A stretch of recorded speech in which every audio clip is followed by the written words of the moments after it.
Sa nakaraang video ay nagtungo si Yu-Woon at kanya mga kasamahan na si 10th Council Elder Yon, at ang 11th Council Elder Huan sa Demonic Cult's Castle para sa magaganap na pagpupulong. Matapos na ayanunsyo ng kawal ang pagdating ng Lord para sa magaganap na pagpupulong, ay agad itong binati ng lahat, at nagbigay pugay para sa kanilang Lord. Matapos ay agad naman itong pinahinto na ang lahat, at sinabi ng Great Guardian na maari nang umupo ang lahat. Nang makaupo si Yu-Woon, ay agad naman na may napansin sa Lord, dahil ang paghinga nito ay hindi tama. Sa isip nito na mukhang nagtamo ang kanilang Lord ng internal injuries, at base sa kanyang nakikita ay mukha naman itong normal, at ang natamo nito ay hindi ganun kaseryoso di gaya ng ibang mga Council Elder. Namamangha naman ang Right Guardian sa nakikita nito kay Yu-Woon at ano naman kaya ang nangyari dito, dahil hindi ito makapaniwala sa kanyang nakikita, dahil ang lakas ng chi nito ay sobrang napakataas na nagawa na siyang lagpasan kung ang lakas lang ang pag-uusapan, at napangiti na lang ito at sinasabi na mukhang hindi na niya dapat itong i-throttle bilang isang bata ngayon. Nakaramdam naman ng kakaiba ang ating bida, na nagmumula sa kinaroroonan ng Lord. Sa isip nito na ang titig sa kanya ng Lord ay napakatalam na parang espada, mukhang pinipigilan niya ito ngunit halata naman na nasusupresa ito sa kanya.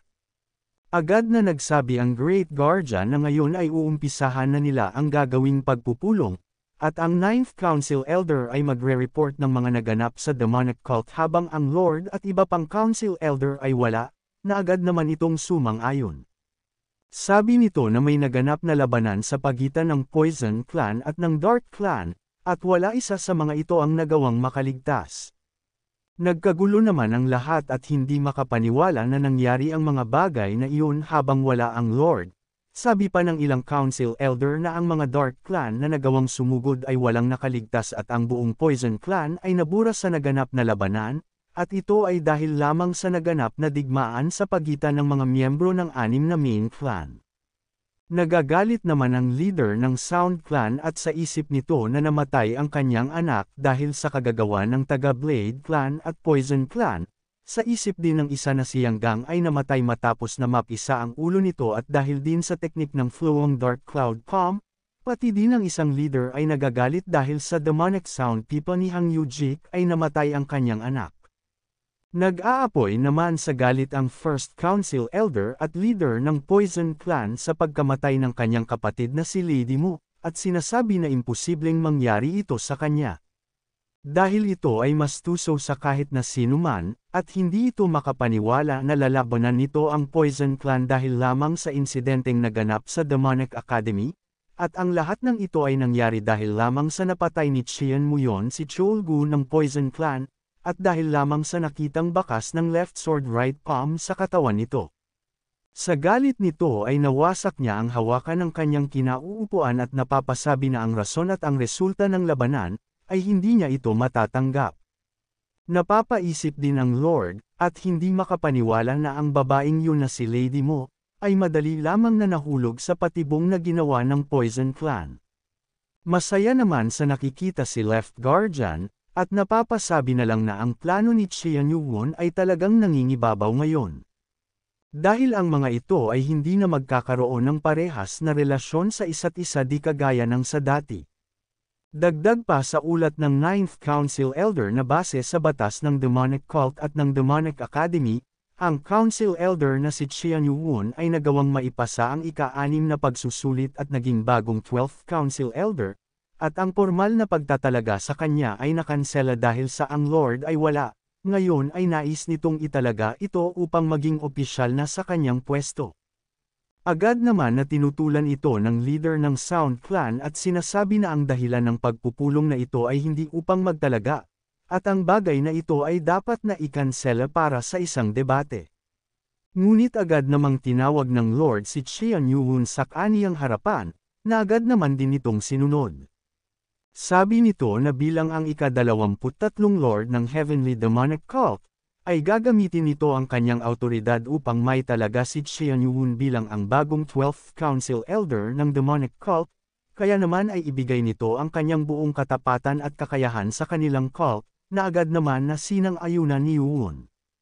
Nabigla naman dito ang ibang mga council elder at napapatanong kung ano naman ang nangyayari ngayon. Sa isip naman ng Lord na ito ay isa lamang bata na walang alam ay nagawang makaakyat dito mula sa ibaba, at ito ay ang hindi inaasahan na pagbaliktad ng sitwasyon. Sabi nito na dahil ito ay opisyal ng naging council elder, ay tutupadin nito ang isa niyang kahilingan. Nagpasalamat naman dito si Yuun at sinabi na sa kaso na iyon, ay nais nitong maaproba ang kanyang pag-angat bilang isang Vice Lord. Nagulat naman dito ang Lord sa sinabing kahilingan sa kanya ng kanyang anak na si Qian Yuun. Matapos ay agad na lumapit ang tatlong council elder at hinihiling na sana ay aprubahan nito ang pag-akyat ng young master Qian Yuun bilang isang Vice Lord. Nagulat naman dito ang leader ng Spring Clan, at umpisa pa lang pala ay ito na ang nais nito. Naiintindihan nito na makukuha niya si Sama Yui, ngunit nagawa din nitong makuha si Yon Muhua at si Huan Yui. Nagawa nitong makuha ang dalawa na maiilap at mahirap na makontrol na tao sa loob ng demonic cult. Masaya naman sa nakikitang ito ang kanyang master na si Right Guardian, dahil walang mga magiging dahilan ang mga ito upang tumutol sa kanya, at gumawa ng kahit na ano dahil magre-resulta lamang ito sa paghina ng kanilang kinatatayuang sitwasyon. Sa isip naman ng Left Guardian na kapag inaprubahan ito ng Lord, ay ang mga hindi magagandang pangyayari ay dadating sa mga ito. Nagtanong naman ang Lord kung ang tatlong testigo ba ay kinikilala ang kanyang ikapitong anak bilang Vice Lord, na agad naman na sumagot ang mga ito na kinikilala nila ang young master Qian Yuun na karapat-dapat na maging Vice Lord ng kanilang demonic cult. Kaya naman sabi ng Lord na ngayon ay iaanunsyo na niya, di pa nito natatapos ang kanyang sinasabi ay nakaramdam ito ng malakas na killing intent sa paligid kaya naman ay napatigil ito.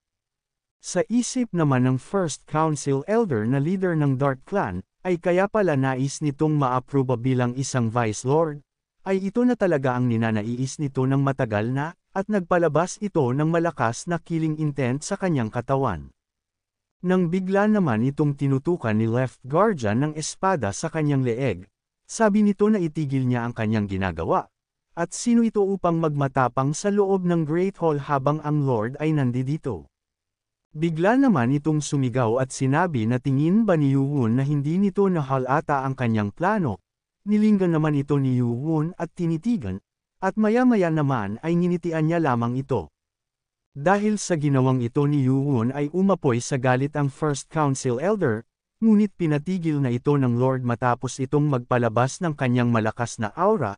Sa nangyari ay agad naman na lumuhad dito ang First Council Elder at humihingi ng tawad sa kanyang ginawang pambabastos, at hinihiling na parusahan ito ng Lord. Sinabi naman dito ng Lord na tumigil na ang mga ito at bumalik na siya sa kanyang upuan, matapos ay nagtungo na ito sa kanyang kinauupuan, kaya naman ay itinabi na ng Left Guardian ang kanyang espada.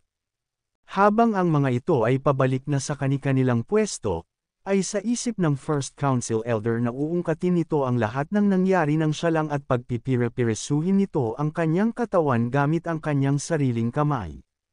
Nang bigla namang may nagpadala dito ng isang sound telepathy at tinatawag siya, sabi nito sa Council Elder na nasa harap niya na ang premyo, kaya naman sa pagtataka nito ay napalingon siya sa kinaroroonan ni Yuun, paglingon naman nito ay nginitian naman siya ng ating bida at sinasabi na pinatay nito ang lahat ng kanyang angkan.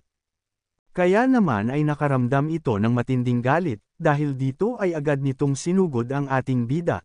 Na agad naman itong nakita ng Left Guardian at nagmadali na puntahan si Yuun.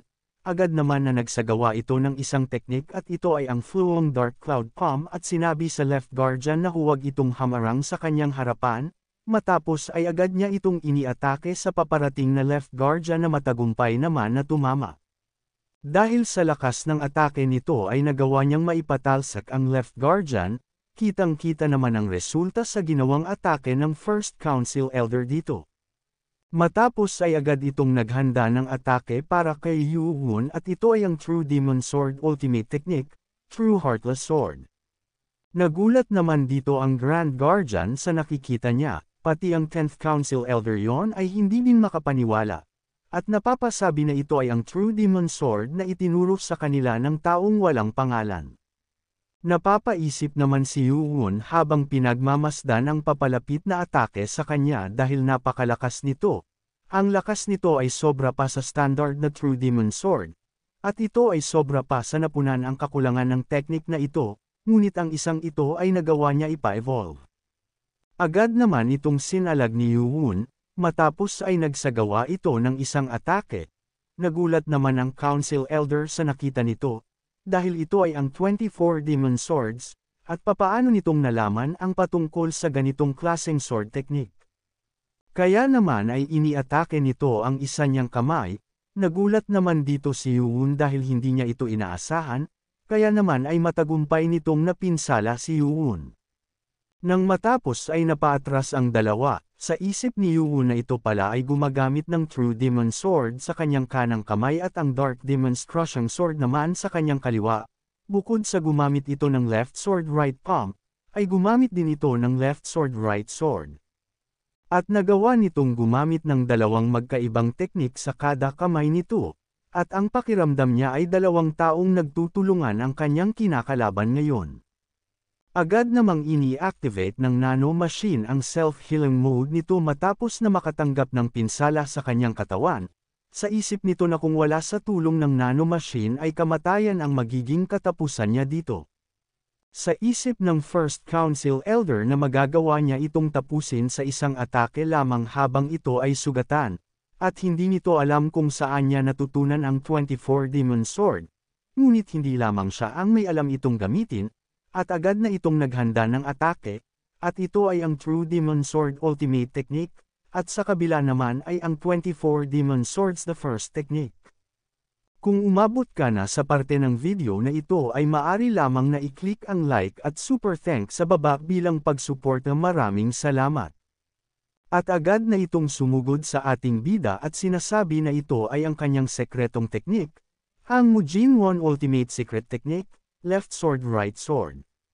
Sa isip nito habang papasugod ay kahit na ang Lord ay hindi magagawang maipahinto ang teknik na ito, kaya naman ay sinigawan nito si Yuwon at sinabi na ito na ang kanyang katapusan. Kinakabahan naman dito ang 10th Council Elder at sinasabi na kahit na ang Young Master Chen Yuwon ay hindi ito magagawang masalag. Sa isip naman ni Yuwon na kung hindi niya magagawa itong mapahinto gamit ang 24 Demon Sword, ay ito na lang ang kanyang gagawin. Nagulat naman dito ang First Council Elder dahil nagpalabas ito ng Blade Shi Manifestation. Nagulat naman dito ang 11th Council Elder Juan dahil nakikilala niya ang teknik na ito, at ito ay ang Blade Technique mula sa nakaraan. Matapos ay madali lamang nitong nasalag ang inihandang atake sa kanya ng First Council Elder. Nagugulat naman siya dito at namamangha dahil sa kakaibang teknik na ginagawa nito, at mukhang ang punteriya nito ay ang kahinaan ng teknik na kahit ang kanyang left sword right sword ay hindi kayang mapigilan. Nang bigla naman nitong sinabi na hindi na niya makakaya pa itong tagalan, nakita naman itong oportunidad ni Yuwon, upang ito ay maitulak at magawang mapawala ito sa kanyang balanse. Sa isip ng ating bida na ang final technique sa lahat ng teknik ng Blade God's Blade Techniques, hindi nito alam ang tunay nitong pangalan, ngunit ito ay katulad ng sa kanya. Nakaramdam naman ng takot ang First Council Elder dahil ang papasugod na si Yuwon ay kitang-kita na may isang malakas na teknik na inihanda para sa kanya. Hindi din nagtagal ay tumama ito sa hanggal na leader ng Dark Clan at ang First Council Elder at nagdulot para sa kanyang kamatayan. Hindi naman makapagsalita sa nakitang ito ang Lord, pati na din ang mga Council Elder na kumakalaban kay Yuwon ay gulat na gulat dahil sa pagpaslang nito sa ikalawa sa pinakamalakas na martial artist sa loob ng demonic cult. Nang matapos si Yuwon ay halos parang umuulan ng mga dugo sa paligid. Sabi ng kanyang master na si Right Guardian ay ang teknik na iyon ay parang isang flying dragon, at kailan pa kaya nito natutunan ang ganong klaseng napakahusay na blade technique, ngunit ang teknik na iyon ay parang pamilyar, kahit na ngayon niya pa lamang ito nakita. Hindi naman makapaniwala si Left Guardian dahil ito ay ang Blade God's Blade Technique, hindi lamang niya nagawang mapawalang bisa ang teknik na iyon, ngunit nagawa pa niya itong My Master, at napapatanong ito na kung ang Young Master Qian Yuhun ba ay talagang hulog at handog ng langit sa kanila. Nagpadala naman ang Grand Guardian ng sound telepathy sa Left Guardian, at sinabi nito na mag-usap sila ng dalawa lamang matapos nito, na agad naman na sinang-ayunan nito. Binabati naman ng 11th Council Elder si Yuhun sa pamamagitan ng sound telepathy sa kanyang pambihirang nagawa, at ngayon ay nagawa na nitong mapatunayan ang kanyang sarili sa harap ng lahat ng mga clan leader. Dahil sa wala na ang First Council Elder, ay sa tingin nito na siya na ang gagawa ng paraan para maisaayos ang mga natitirang sandatahan ng Dark Clan upang makuha ng kanyang Young Master Qian Yuhun. Sa isip naman ng Lord na umiiwas siya sa mga bagay na ganito upang maiwasan ang paglaki ng krisis kung sakali man, at sa ganitong sitwasyon, ang listahan ng 5 tanyag na mga martial artist sa buong Central Plains ay maaaring magbago sa loob ng 10 taon, maaaring maging isa itong martial arts master na kahit siya ay magagawang katakutan. Kailangan niya munang obserbahan ito ng ilang sandali pa, dahil wala nang mas walang kwenta sa pagkakaroon ng tauhan na hindi naman niya magagawang kontrolin. Sumigaw naman sa galit ang ibang mga leader ng mga clan na kasama sa 6 na main clan, sabi ng mga ito na ang ginawa ni Yuhun ay panglalapastangan, dahil nagawa nitong paslangin ang First Council Elder sa harapan mismo ng Great Hall ng Lord. Sinang-ayunan naman ito ng isa at sinasabi na si Council Elder Qian Yuhun ay dapat na lumuhad sa harapan ng Lord at agad na magsisi sa ginawa nitong krimen. Tinignan naman ito ni Yuhun ng masama, matapos ay agad itong lumuhad at sinabi sa Lord na ang buhay nito ay nalagay sa panganib, kaya naman ay kinailangan niya na ipagtanggol ang kanyang sarili, kaya naman ay humihingi ito ng kapatawaran sa kanyang ginawang pambabastos sa harapan ng Lord. Kaya naman ay nais nito hingi ng kanyang pagpapatawad.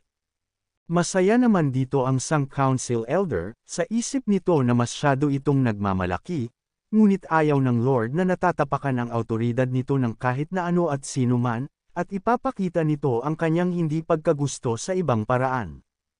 Bigla naman na lumuhad din kasama ni Yuhun ang Left Guardian, at sinasabi na siya na lang ang parusahan nito, dahil wala siyang silbi upang maiwasan na maganap ang pangyayaring ito kahit na ang Young Master ay pinagbabantaan na. Bigla namang nenas ang kanina lamang na masayang Council Elder, sa isip nito na bakit ang Left Guardian ay tinutulungan ng bastardong ito, hindi lamang nito nagawang makuha ang ibang Council Elder ngunit pati ang Left Guardian ay nakuha na din niya. Sabi naman ng Lord sa mga ito na hahayaan na lamang niya ang nangyari dahil ito ay kagagawa ng pabigla-biglang mga aksyon ng First Council Elder. Nagpasalamat naman si Yuhun at Left Guardian sa magandang paghatol nito sa sitwasyon. Dagdag pa ng Lord na ang First Council Elder ay pinuntirya ang kanyang anak sa mismong harapan ng kanyang mga mata, ngunit nakuha nito ang kabayaran na hinahanap niya, at hindi na nito palalakihin pa ang mga ganitong pangyayari. Ngunit binyantaan naman niya ang mga ito na tandaan nila ang sasabihin niya sa mga ito, ang kahit na anong kaguluhan sa loob ng Great Hall ay kikilalanin bilang pangsusubok sa kanyang autoridad, at hindi niya papalagpasin ito sa kahit na sino man. Matapos na sabihin ito ay tinanong ng Lord ang lahat kung malinaw ba ito sa kanila, na sinang-ayunan naman ito ng lahat. Sa isip ni Yuhun na isa ba itong pagpapaalala na hindi na nito papalagpasin ang kanyang mga gagawin sa susunod kung sakali na maulit ito, at mukhang masyado siyang umasa sa kanyang ama. Pahabol pa ng kanyang ama, na itatalaga niya si Qian Yuhun dahil sa pagpapakita nito at nagawang mapatunayan ang kanyang sarili sa harapan ng lahat ng nasa loob ng Great Hall, bilang ang Vice Lord ng Heavenly Demonic Cult. Kaya naman kung gusto mo na masubaybayan ang ating kwento ay i-open mo lang ang notification bell pagkatapos mo na mag-subscribe.